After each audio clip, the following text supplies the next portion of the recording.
कल हमारे देश के गृह मंत्री अमित शाह जी राजनांदगांव मायरी से वो शाहजहाँ विधानसभा के बीरनपुर गांव की घटना के बारे में बोलिस। वो ला सुन के रवि चौबे जी बोलते गृह मंत्री ला, देश के गृह मंत्री ला ऐसी बातें करना, अपन कद ला गिराना, अपन स्थल ला गिरा दिस, ऐसे बोलते। मैं माननीय रवि चौबे जी से पूछना चाहता हूँ, वो तो आपके क्षेत्र के गांव है, आप वो गांव में एक दिन भी नहीं गए हो, जब से वो घटना घट रही आप गए नहीं आओ ना। आप अपन कोई एक कार्यकर्ता, कांग्रेस के एक कार्यकर्ता भी नहीं भेजे हो।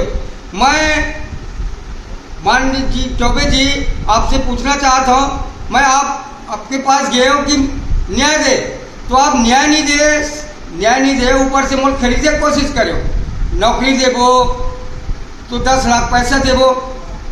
मैं नौकरी स्वीकार नहीं करो, मोला आज तक के न्याय नहीं मिली। मोर लड़का के कातिल अभी भी घुमा थे, मोर बच्चा के अपराधी अभी भी घुमा थे।